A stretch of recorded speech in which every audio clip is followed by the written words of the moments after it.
Puji Tuhan, selamat pagi, selamat kita beribadah.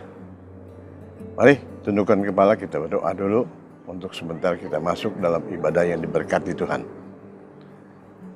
Tuhan Yesus, kami mengucap syukur, terima kasih untuk kesempatan pagi hari ini melalui YouTube kami beribadah, kami mau mendengarkan firman Tuhan, dan kami mau mendengarkan pesan-pesan untuk iman kami.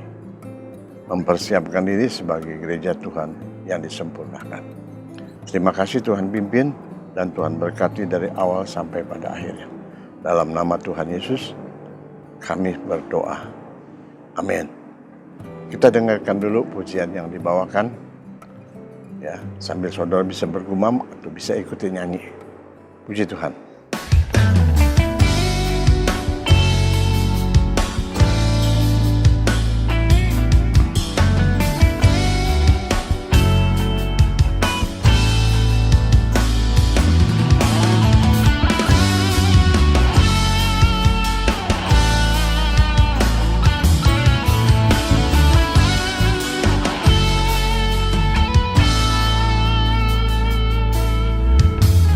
Engkaulah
Saudara, kalau kita melihat Injil Matius, spesial sekali. Ada dari pasal 5 sampai pasal 7 diberikan perikop khotbah di bukit. Dan satu ayat yang begitu menyenangkan sekali, bahkan populer untuk setiap anak-anak Tuhan. Baik yang baru mengenal atau pertobatan, lebih juga kepada mereka yang sudah lama. Yaitu di dalam pasal 7 ayat 7. Mintalah, maka kamu akan diberikan kepadamu. Carilah, maka kamu akan mendapatkan. Ketuklah, maka pintu akan dibukakan bagimu. Ini satu ayat yang membangun iman sekali, saudara. Ya, memberikan pengharapan dan menguatkan setiap kita dengan yang membacanya dengan semangat. Maksudnya dengan sukacita, dengan berglori. Bagaimana tidak? Minta, maka kamu akan diberikan.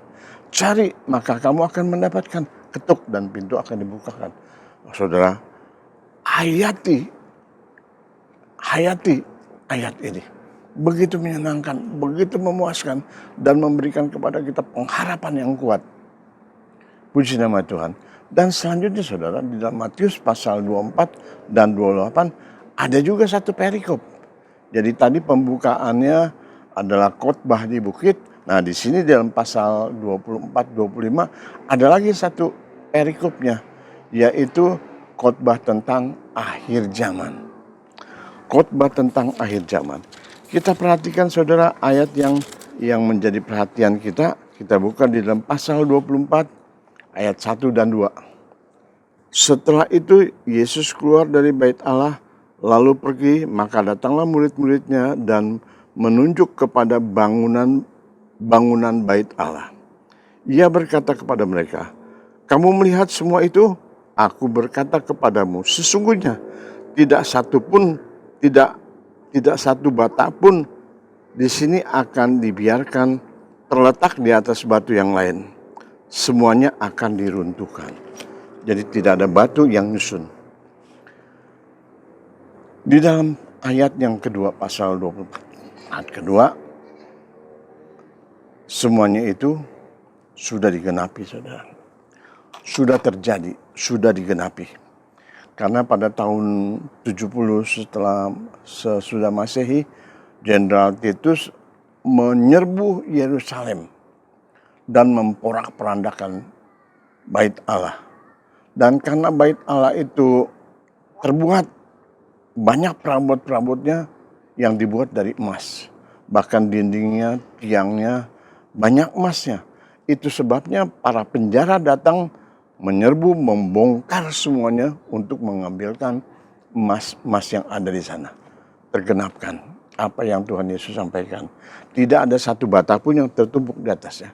Karena itu perbuatan si penjara yang membongkar sedemikian rupa untuk mendapatkan setiap bongkah emas yang ada di bait Allah. Ini pun sudah digenapi, saudara. Ini pun sudah digenapi di dalam perikop khotbah tentang akhir zaman. Nah, yang kita sekarang perhatikan adalah masalah termasuk di dalam pasal 25. Ada gadis-gadis yang bijak dan gadis-gadis yang bodoh. Selanjutnya ada tentang perumpamaan tentang talenta. Nah, talenta ini kita sudah baca 1-2 kali. Di dalam Matius pasal 8, talenta berbicara tentang modal atau uang. Tetapi di dalam pasal 25, ini berbicara tentang kemampuan. Jadi diberikan talenta itu sesuai dengan kemampuan masing-masing. Atau skill masing-masing. Jadi ada 2 pengertian. Tetapi yang di bagian ini adalah berbicara tentang kemampuan. Kita perhatikan dengan seksama, dengan hati yang terbuka, saudara, kita akan dapatkan satu pencerahan dari Allah Roh Kudus. Mari kita buka ayat berikutnya. Di dalam Yohanes pasal 9 ayat 4, Tuhan Yesus sampaikan begini, "Kita harus mengerjakan pekerjaan Dia yang mengutus aku selama masih siang. Akan datang malam di mana tidak ada seorang pun yang dapat bekerja. Apa kaitannya dengan Matius pasal 5 dan 7 dan Matius pasal 24 ayat 20 sampai pasal 25, pasal 24 dan pasal 25 tentang akhir zaman? Pertama, khotbah di bukit, bagaimana Tuhan Yesus menyampaikan wejangan pengajarannya kepada semuanya di atas bukit. Itu merupakan pelajaran yang begitu rupa, sekalipun pendek-pendek per ayatnya, tapi saudara, itu benar-benar memberikan janji, memberikan iman kepada kita. Lebih-lebih yang tadi kita baca, pasal 7 ayat 7. Nah, apa saudara kaitannya dengan pasal 25, pasal 24, dan 25 tentang khotbah tentang akhir zaman? Di dalam pasal 25, 5 garis bodoh dan 5 garis bijaksana kita sudah dapat pelajari. Nah, sekarang tentang talenta, sudah 3 kali kita perhatikan. Talenta sesuai dengan kemampuan. Dan di dalam Yohanes pasal 9 ayat 4 katakan kita harus mengerjakan pekerjaan Dia yang mengutus aku, kata Tuhan, selama masih siang. Akan datang malam di mana tidak ada seorang pun yang dapat bekerja. Nah, saudara, kita perhatikan beberapa yang lalu, seperti minggu lalu saya sampaikan, ada penginjil-penginjil besar. Penginjil Osborne, ya, penginjil Billy Graham, ini hamba-hamba Tuhan yang besar. Maurice Cerullo, bahkan juga Benny Hinn, yang khotbah KKR di depan hadapan ratusan ribu jemaat di lapangan yang terbuka. Namun karena pandemi 19 ini dengan PPKM, peraturan pembatasan kegiatan masyarakat tentunya dibatasi, pasti tidak diizinkan dan tidak boleh. Ini penginjilan. Di Alkitab dituliskan ada lima jawatan. Salah satunya penginjilan, dan penginjilan jelas sekarang ini tidak bisa. Tidak diizinkan PPKM. Tidak mungkin. Lantas, apakah pekerjaan Tuhan itu musnah? Apakah jawatan itu terpendam? Apakah dengan pandemi, dengan wabah, pekerjaan Tuhan kalah? Tidak akan mungkin, saudara. Tidak akan mungkin. Itu kita bisa pastikan. Nah, kita menurut seperti yang minggu lalu, dari zaman batu ke peningkatan pada mesin uap, lantas peningkatan kepada perlistrikan, dan kelistrikan ini yang berdampak besar sekali, sehingga satu komponen yang bahasa Mandiri katakan itu tianau, otaknya listrik, ya, yaitu sampai sekarang di era industri digital 4.0. Saudara, justru gereja yang memakai kelebihan kecanggihan multimedia ini sebagai sarana komunikasi, baik kepada sesama jemaat, menghangatkan dan memelihara iman. Memang sayang, saudara, sekalipun ada WA atau handphone, ada beberapa jemaat yang tidak membagi share tentang apa yang dialami. Tadi saya katakan, dengan alat ini, kalaupun kita tidak bisa datang menjenguk ke rumah karena COVID-19 ini tidak dapat ditemukan, paling sedikit kita bisa telepon, paling sedikit kita bisa saling bantu dan mendoakan. Doa orang benar besar kuasanya, sudah. Ya, nah, ini kita bisa pergunakan. Lanjut kepada minggu lalu tentang mana dari perjalanan bangsa Israel dari tanah Mesir sampai kepada tanah Kanaan. Barulah stop itu mana, diganti dengan makanan yang dihasilkan dari tanah Kanaan itu. Saudara, perubahan sedemikian rupa itu memberikan satu pengertian kepada kita. Pekerjaan Tuhan tidak mungkin bisa terbelakang. Pekerjaan Tuhan tidak mungkin karena sesuatu hal terpendam. Seperti penginjilan, apakah karena PPKM penginjilan hilang? Tidak, saudara. Ada satu contoh atau kesaksian daripada Saulus, ya. Paulus yang ditangkap oleh Tuhan saat dia mengadakan perjalanan ke Damsyik untuk menahan atau menangkap orang-orang pengikut jalan Tuhan. Kita bisa baca itu dalam Kisah Para Rasul pasal 9, bagaimana cahaya memancar dari langit dan membuat Rasul atau Saulus ini rebah. Waktu dibangun, dia tidak bisa melihat. Dia harus dituntun oleh temannya, dan 3 hari dia tidak bisa melihat, 3 hari juga dia tidak makan. Dan Tuhan mengutus hambanya Ananias untuk tumpangkan tangannya, dan Saulus sembuh kembali, pulih kembali.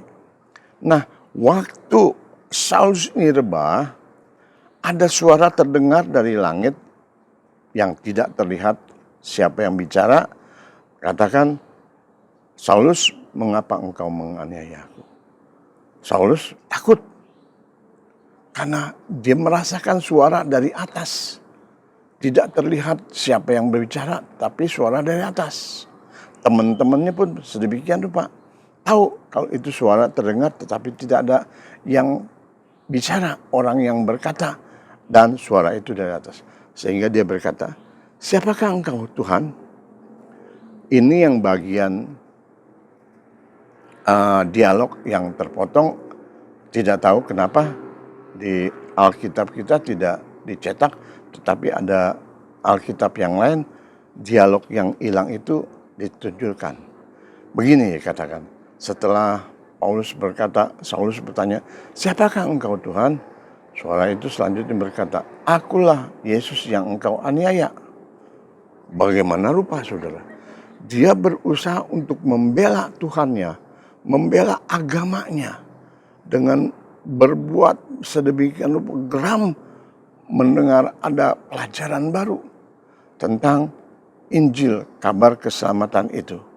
Ya, dia begitu rupa geram untuk menangkapkan, untuk menjaga ibadahnya yang dikatakan itu membela Tuhan. Ya, dia geram sekali. Dan sewaktu dia bertanya, siapakah engkau Tuhan? Akulah Yesus yang engkau aniaya. Saudara, selanjutnya Saulus berkata begini, apakah yang engkau mau aku perbuat Tuhan?